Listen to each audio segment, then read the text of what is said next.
Bueno, vamos a comenzar con el módulo La bolilla de digestivo. Ahí van a ver que hay muchos temas, no tan complicados, toda la parte de úlceras, esofagitis. La verdad que es bastante simple, sencillo, se puede leer sin grandes problemas. Y hay algunos temas que son un poco más complejos, o por lo menos así lo vemos, que es donde más fallan.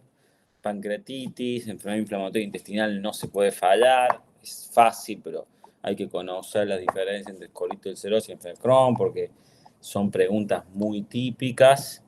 Y bueno, digestivo lo daremos un poco yo, un poco Carlos Campos. Después vamos a pedir dos clases a la doctora Lucrecia Robey, que es hepatóloga, y ella nos dará más la clase hepática, ¿no? Más hepatitis, bueno, toda la parte de hígado, que bueno, hoy es una especialidad y siempre es mejor que lo de un especialista, y como Lucrecia Robey es hepatólogo, está dentro de la cátedra, nos va a dar la clase de hígado, estamos viendo temas fechas nada más con ella.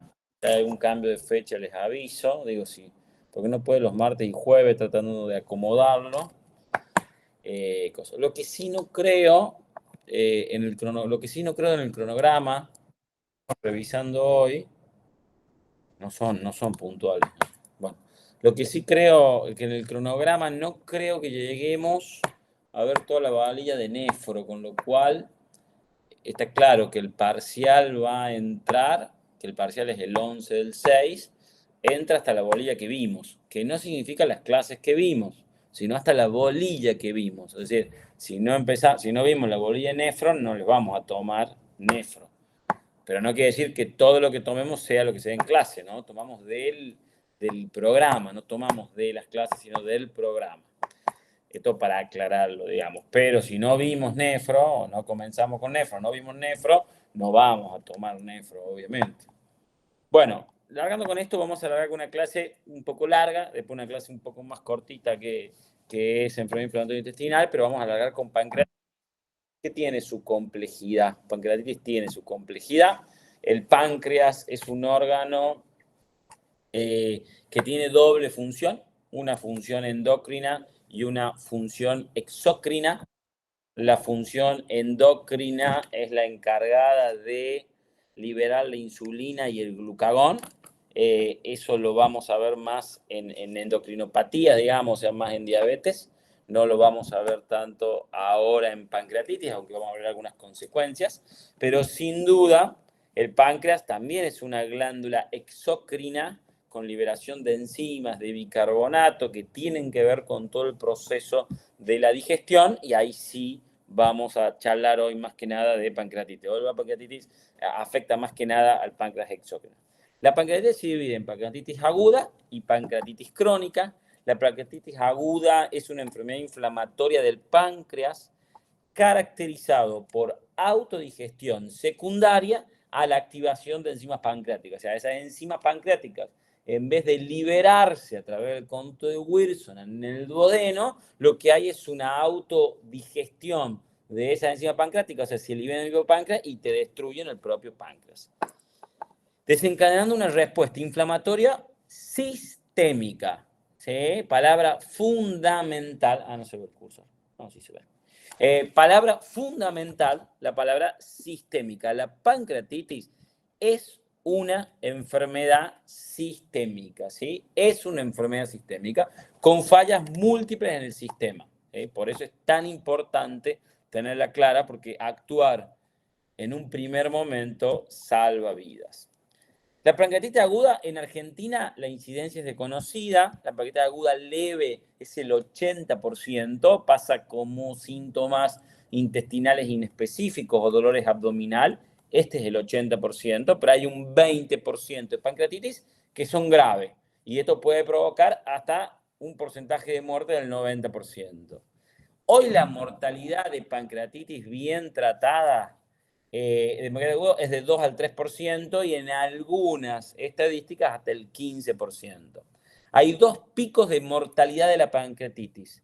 Precoz, que es hasta el sexto día, con shock y falla multiorgánica, Y otro pico de mortalidad, no menos importante, porque hemos aprendido muy bien a manejar el pico precoz de mortalidad. Son pacientes que generalmente se internan en terapia intensiva, se evalúa mucho sobre todo a la internación a las 48, que vamos a ver diferentes criterios para evaluar la gravedad de esa pancreatitis aguda, pero también es cierto que hay un segundo pico, que siempre se lo olvidan, y que es el de las infecciones o necrosis pancreática, ¿no? Que es fundamental también tenerlo en cuenta.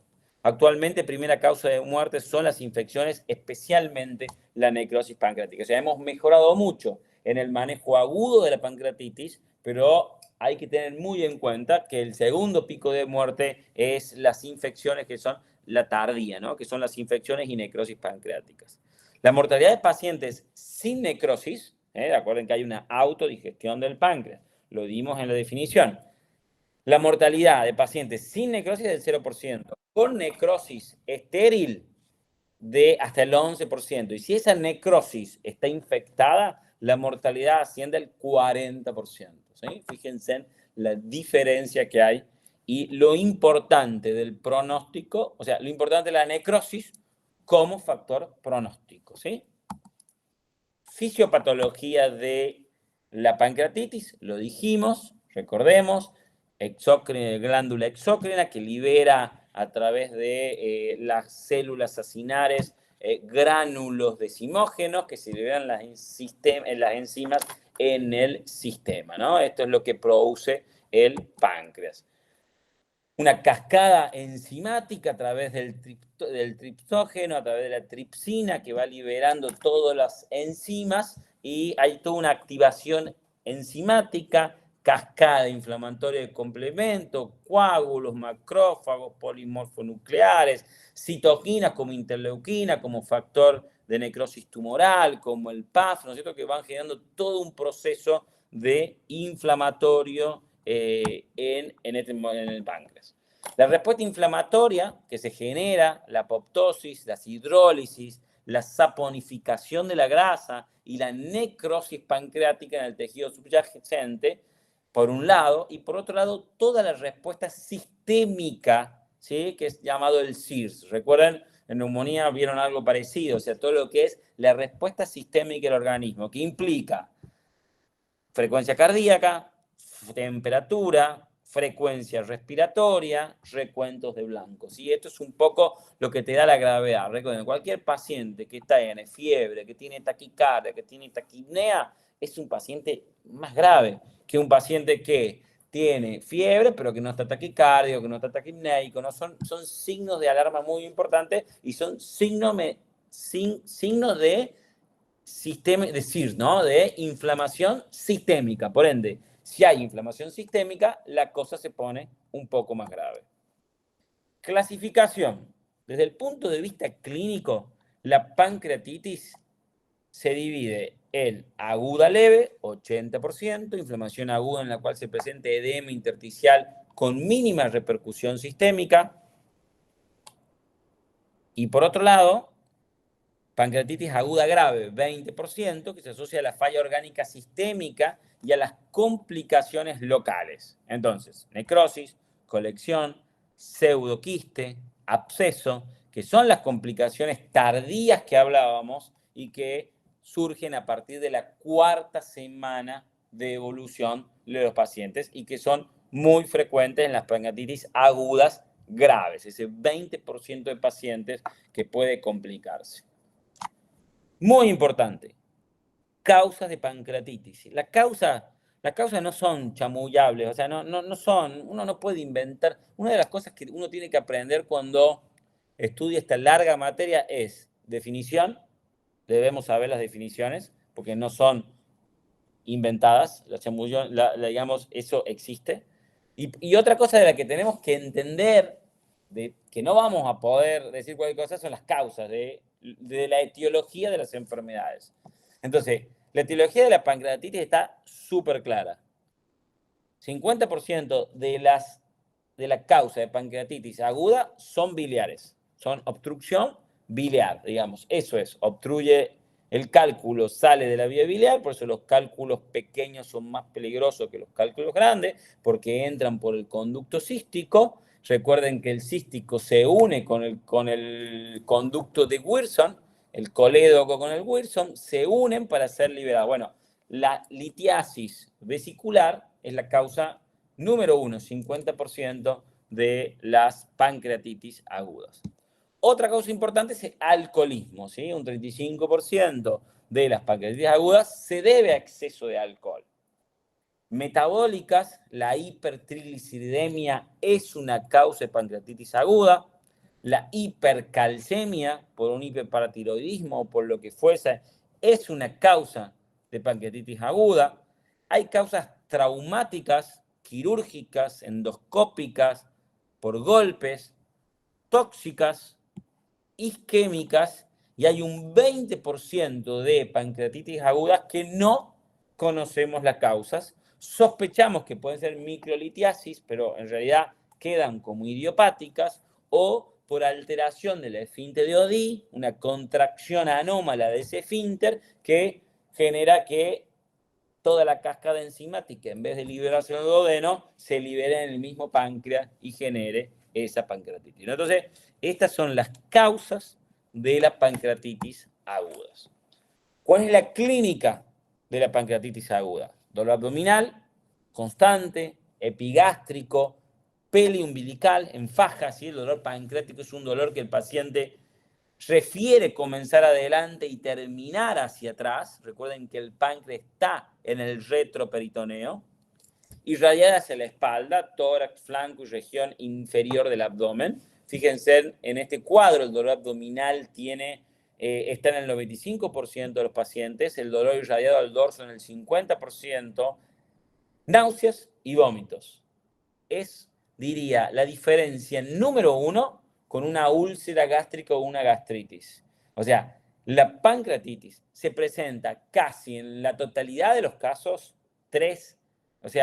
7 de cada 10 o 8 de cada 10 con náuseas y vómitos. Es una característica muy importante de la pancreatitis. También hay anorexia, ruido aéreo disminuido, fiebre, tensión muscular, shock, bueno, ya en mucho menor medida.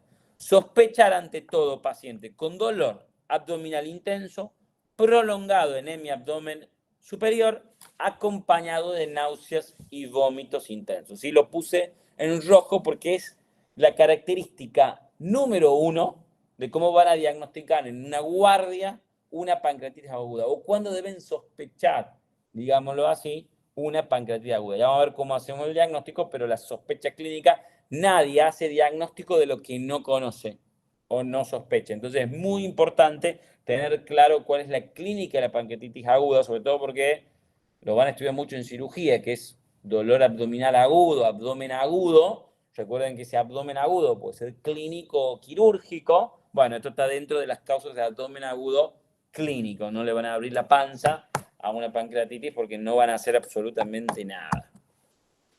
Examen físico, abdomen globuloso, sensible a la palpación, ruidos aéreos disminuidos, existen signos de Robson, de Cullen, de Gray Turner, que ya vamos a ver algunas fotos, fiebre, taquicardia, hipotensión, ictericia. Recuerden nuevamente los síntomas inflamatorios sistémicos, los SIRS que pueden estar presentes en la neumonía. La verdad que hace mucho que no vemos estos signos que antes se veían porque eran pancreatitis muy masivas, pero bueno, el signo de Turner es un signo a nivel del muslo, el signo de Cullen es el sangrado umbilical, ¿sí? Y de flanco.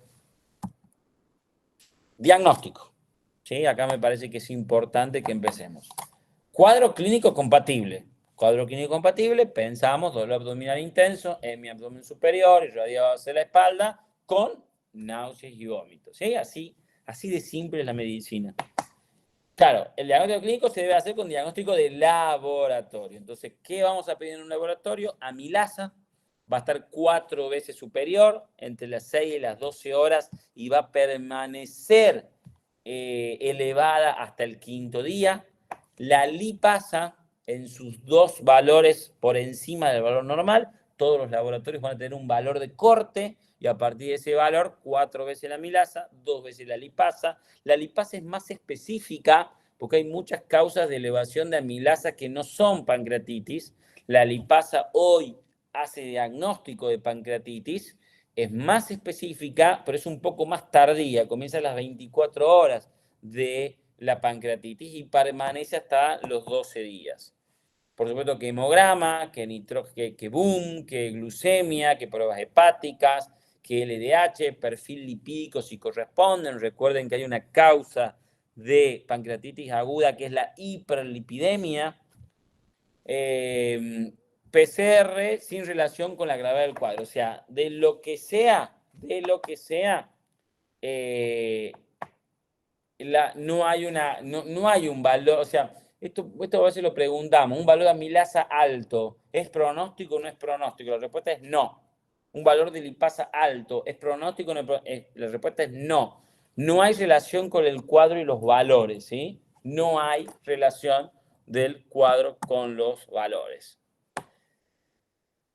Causas de hiperamilasemia. ¿Por qué dije que la amilasa, por más que esté de 4 veces, por supuesto que si hay una sospecha clínica y el laboratorio no tiene lipasa, van a hacer el diagnóstico con eso? Pero bueno, la causa de hiperamilasemia es muy inespecífica de la pancreatitis porque hay un montón de patologías que elevan la amilasa, como el cáncer de páncreas, la úlcera, la apendicitis, la perforación del estómago, el infarto mesentérico, la colicistitis, la colangitis, la hepatitis, la colecolitiasis, la cirrosis, cáncer de mama, cáncer de próstata, patología ovárica, acidosis metabólica, adenitis salivar, neumonía. O sea, fíjense la cantidad de patologías que elevan la amilasa. Entonces, la amilasa no hace diagnóstico de pancreatitis, por supuesto, por eso la lipasa es más específica que la amilasa.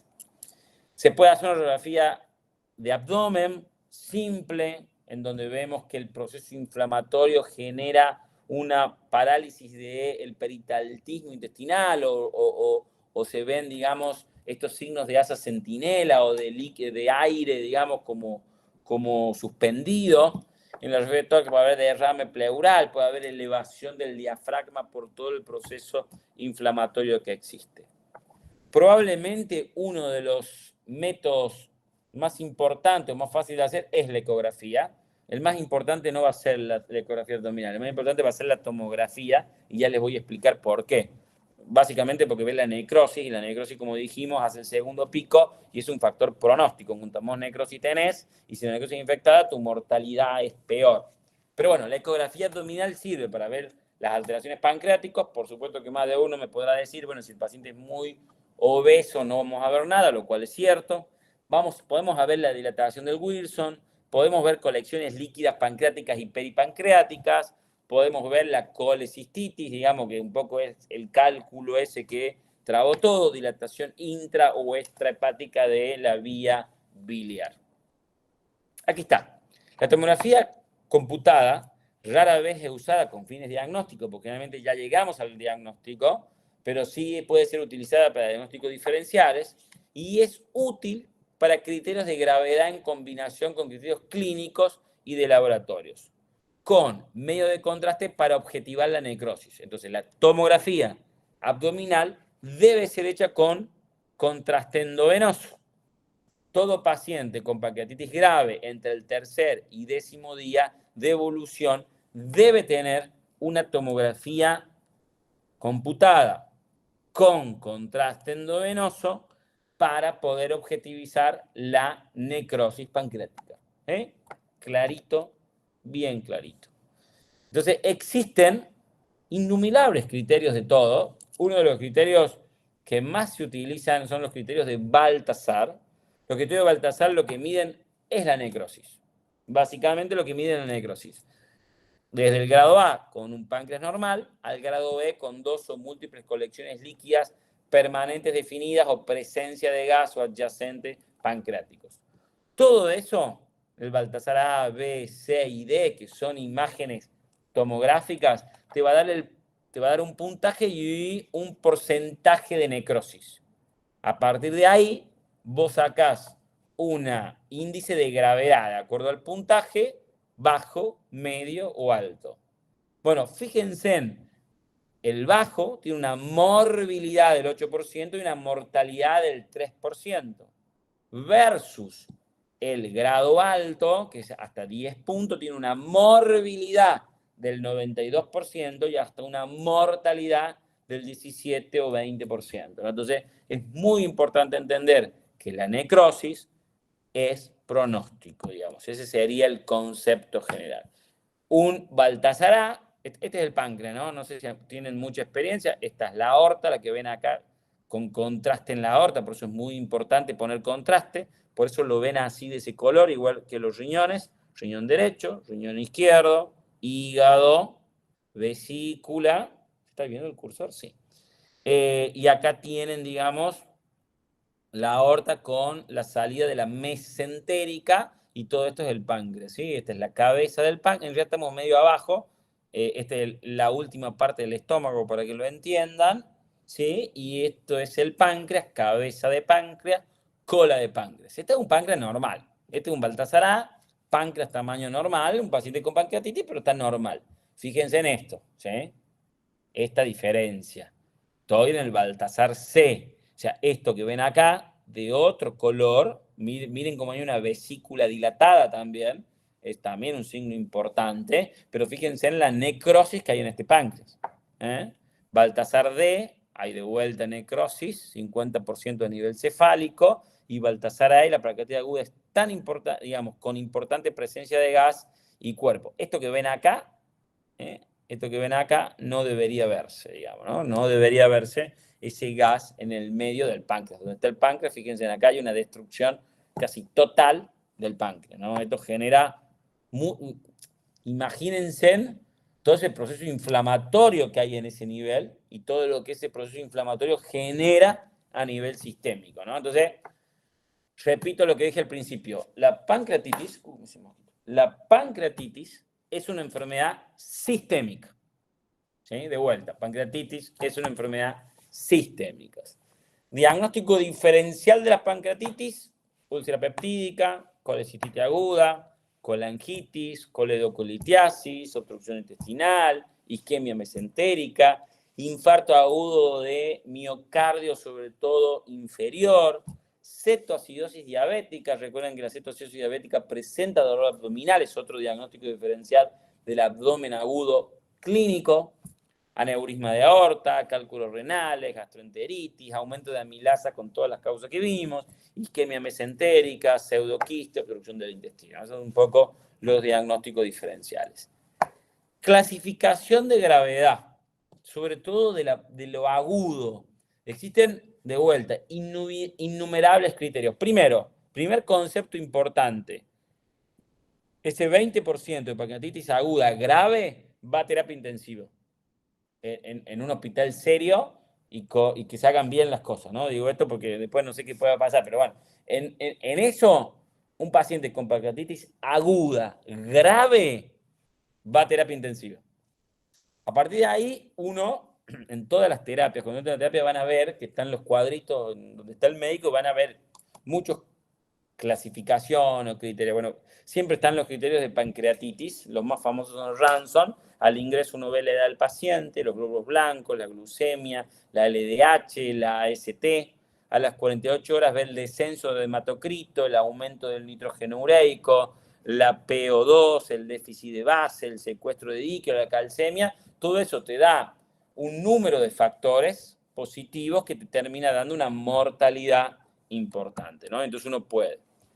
Más modernos son los Apache 2 y Apache 3, que también midan, o sea, nadie le va a preguntar los criterios de Rawson o los criterios de Apache, sí para qué sirven, ¿no? Sí entender que son criterios de gravedad de la pancreatitis aguda en su primer pico, eso sí, pero no si la presión arterial media es de más de 160, si la frecuencia cardíaca, es un poco para que vean, pero también lo pueden sacar por el CIR, ¿no? O sea, lo que está tratando de medir todos estos puntajes es si hay respuesta inflamatoria o no hay respuesta inflamatoria y correlacionarlo con la mortalidad del paciente. Entonces, de vuelta, puntuación de alteraciones fisiológicas, tiene temperatura, si tiene más de 41, presión arterial media, frecuencia cardíaca, frecuencia respiratoria, FiO2, presión, pH arterial, sodio, potasio, creatinina, hematocrito, leucocito, ¡pum! Da un puntaje.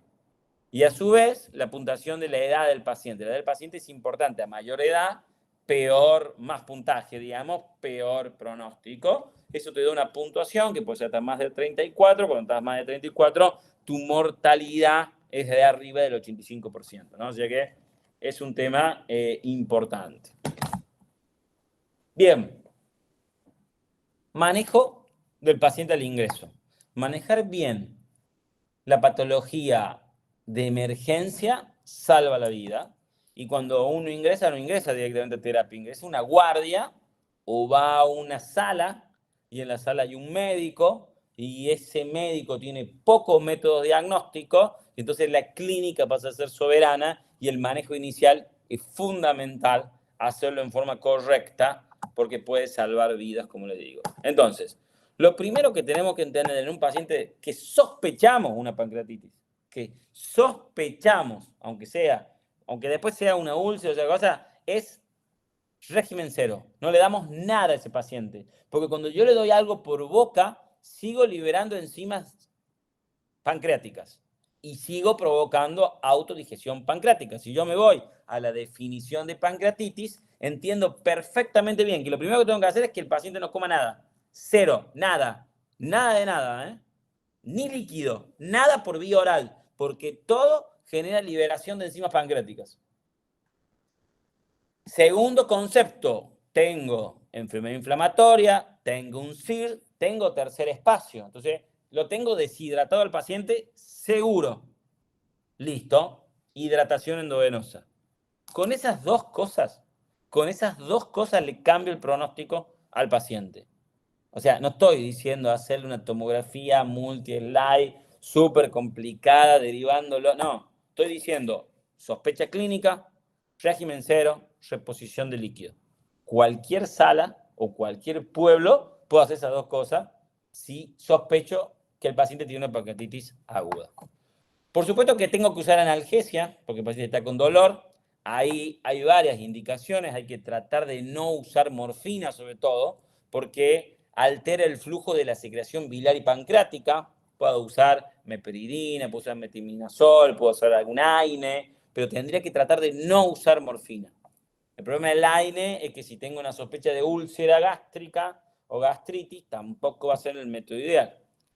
Antieméticos, porque el paciente está con náuseas y está con vómitos, sonda nasogástrica, y de esa forma limpio totalmente todo y dejo que el páncreas descanse, para que ustedes me entiendan. Obviamente que puede haber hiperglucemia, ¿sí? Porque el páncreas es exócrino, endocrino, está todo absolutamente complicado.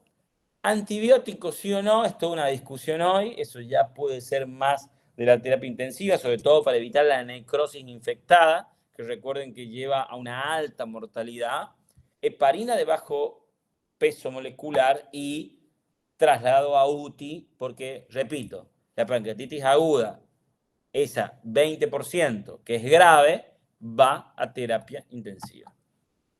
Hospitalización en UTI, realimentación recién al quinto o séptimo día, ¿sí? Fíjense, quinto o séptimo día, estabilización hemodinámica, no olvidar la tomografía con contraste a partir del segundo día de evolución, para ver criterio de Baltasar, para ver necrosis y para ver pronóstico.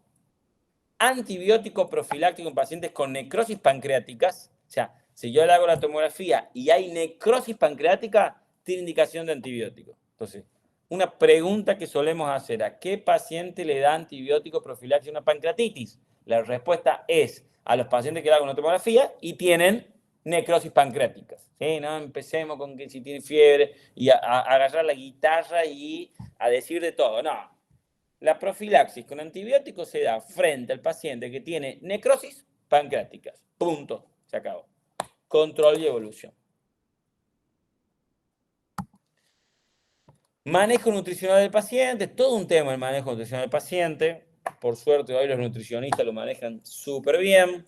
Pero bueno, nada, hay que entender que cuando le vamos a ir dando comida, obviamente que ya lo tenemos recontra diagnosticado de la pancreatitis, tenemos un equipo médico que nos está ayudando y de nutricionista, y es todo más simple. Tratamiento antibiótico, 30% de necrosis pancreática se infectan, o sea, el 30% se infectan los microorganismos, Escherichia coli, Pseudomonas, Klebsiella, Enterococo. La profilaxis la profilaxis con antibióticos es frente a la necrosis, ¿sí? Si esa necrosis es más del 30%, usamos antibióticos en serio, ¿no? Porque cuanto más necrosis tengamos, mayor posibilidad de infección vamos a tener. Sospecha de complicaciones con deterioro del cuadro clínico, con taquicardia, con fiebre, con sintomatología abdominal de nuevo, falla respiratoria, renal o circulatoria, evaluación con contraste y eventual punción ante una sospecha de infección, porque el problema es que se generan abscesos pancreáticos. Recuerden que el absceso, el antibiótico no entra, y entonces ahí ya nada, hay que empezar a punzar para drenar ese absceso. O sea, ya es un tratamiento del absceso pancreático. Bueno, ahí están las complicaciones de la pancreatitis. Agudas y tardías.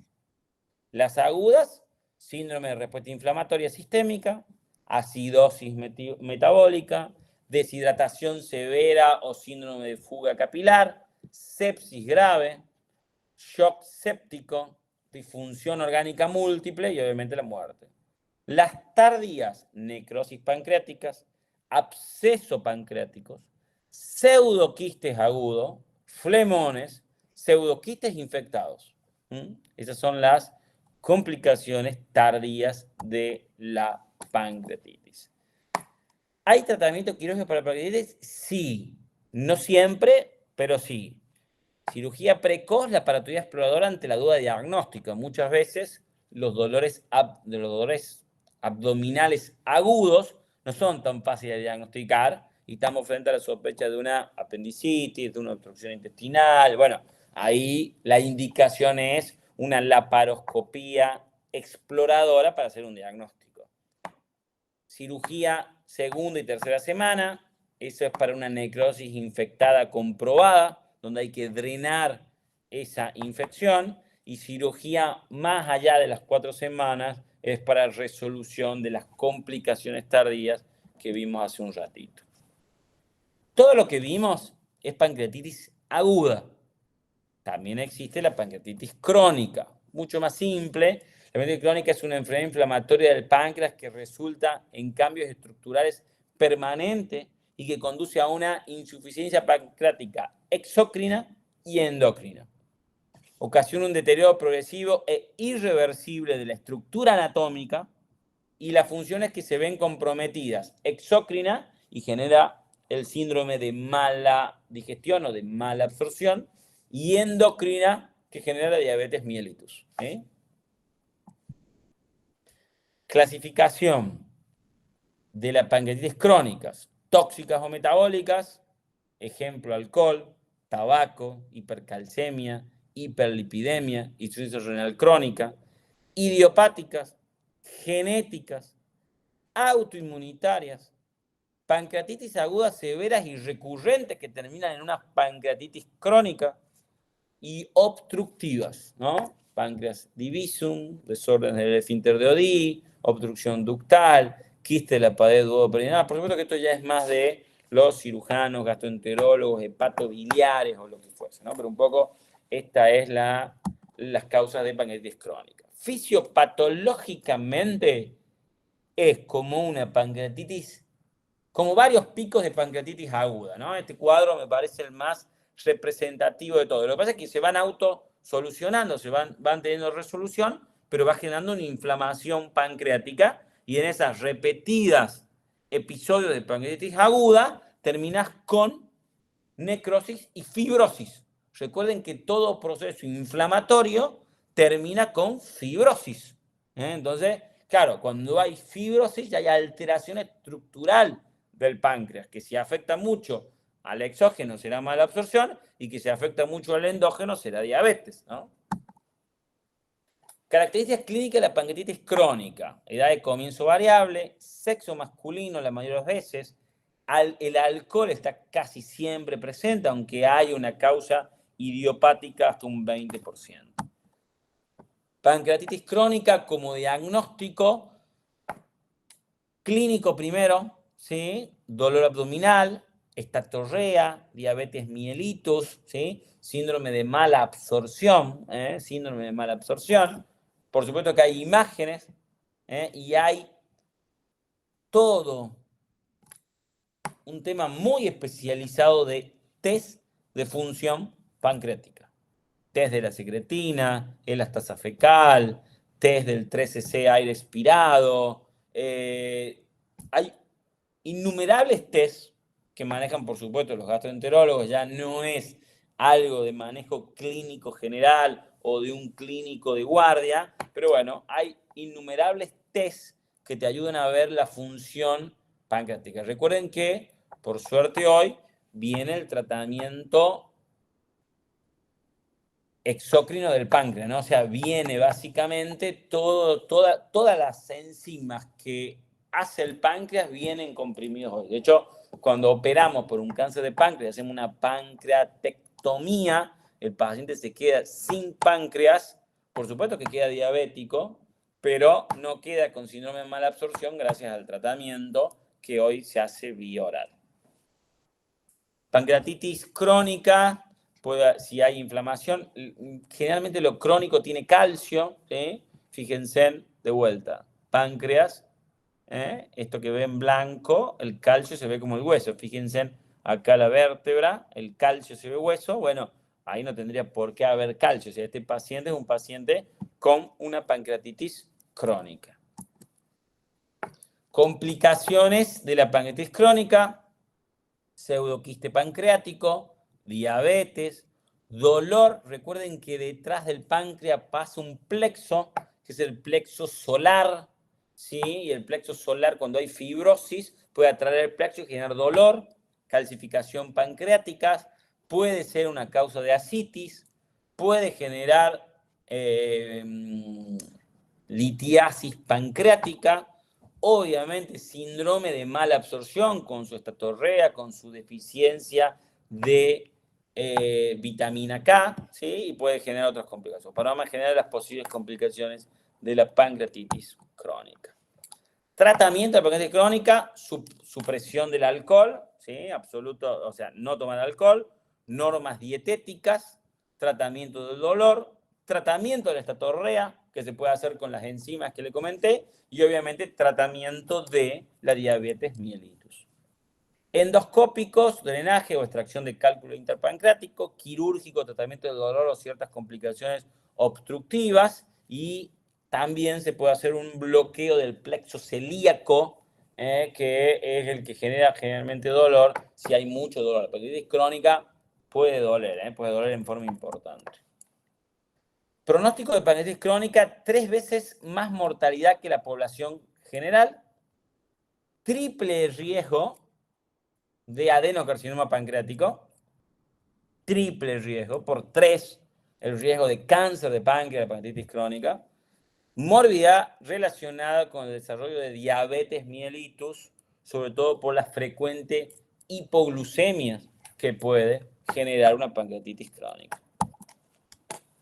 Bien, eso fue pancreatitis crónica.